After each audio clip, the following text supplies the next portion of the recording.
Covalent bond. Bond का मतलब है कि दो एलिमेंट्स एक दूसरे के पास आके एक कंपाउंड फॉर्म करेंगे।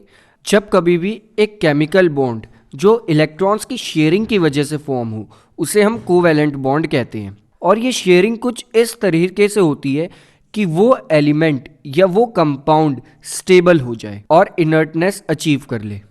यहाँ पे ये बात नोट करने वाली है कि एटम्स हमेशा अपने आउटर मोस्ट शेल वाले इलेक्ट्रॉन्स को ही शेयर करते हैं। और कुछ एग्जाम्पल से स्टार्ट करने से पहले हमें कोवैलेंट बॉन्ड फॉर्मेशन वाले एलिमेंट्स को समझना पड़ेगा कि किस टाइप के एलिमेंट्स कोवैलेंट बॉन्ड फॉर्म करते हैं।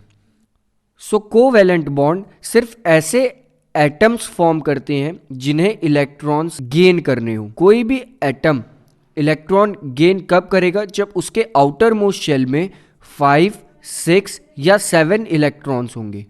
सो we can say usually non metals covalent bond form करेंगे। और सिर्फ गेन करने वाले ही नहीं, ऐसे एटम्स या एलिमेंट्स जिनके आउटर मोस्ट शेल में हाफ नंबर ऑफ इलेक्ट्रॉन्स हों, जितने उस आउटर मोस्ट शेल में इलेक्ट्रॉन्स होने चाहिए स्टेबल होने के लिए, उसके हाफ नंबर ऑफ इलेक्ट्रॉन्स भी जिस एलिमेंट के पास या एटम के पास होंगे, वो भी कोवैलेंट बॉन्ड फॉर्म करेंगे, लाइक हाइड्रोजन एंड कार्बन।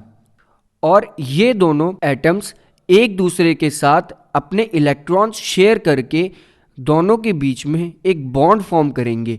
इस बॉन्ड फॉर्मेशन को हम कोवैलेंट बॉन्ड कहते हैं, बिकॉज यहाँ पर सिर्फ इलेक्ट्रॉन्स की शेयरिंग हुई है, इलेक्ट्रॉन्स गेन या लूज नहीं हुए। सो हम यहाँ से कह सकते हैं कि जब कभी भी नॉन मेटल्स एक दूसरे नॉन मेटल के साथ कंबाइन होता है बाय शेयरिंग देयर इलेक्ट्रॉन, तो इस केस में वो एक कोवैलेंट बॉन्ड फॉर्म करता है। For example hydrogen chloride, hydrogen जिसकी वैलेंसी 1 है एंड क्लोरीन जो इलेक्ट्रॉन्स गेन कर सकता है। सो इन दोनों के बीच में एक बॉन्ड फॉर्म होगा।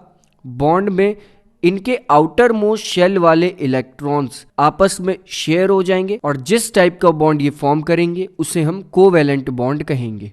कोवैलेंट बॉन्ड सिर्फ अलग अलग तरीके के नॉन मेटल्स मिलकर नहीं बनाते।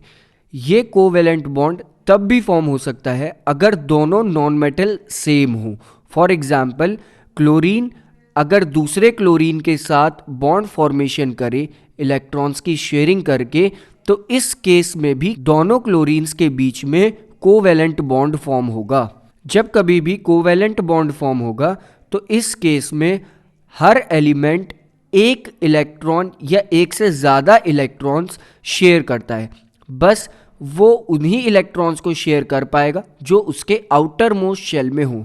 लाइक यहाँ पर क्लोरीन के आउटर मोस्ट शेल में 7 इलेक्ट्रॉन्स हैं और नेक्स्ट इसी के सामने एक और क्लोरीन को अगर हम लिखें तो इस क्लोरीन के भी आउटर मोस्ट शेल में 7 ही इलेक्ट्रॉन्स हैं। तो यहाँ क्लोरीन सिर्फ अपने आउटर मोस्ट शेल को कंप्लीट करने के लिए सिर्फ एक इलेक्ट्रॉन की ज़रूरत है, तो वो सिर्फ एक इलेक्ट्रॉन को ही शेयर करेगा और जो ये इलेक्ट्रॉन शेयर करेगा वो ही इलेक्ट्रॉन की शेयरिंग बॉन्ड में रिप्रेजेंट हो जाएगी।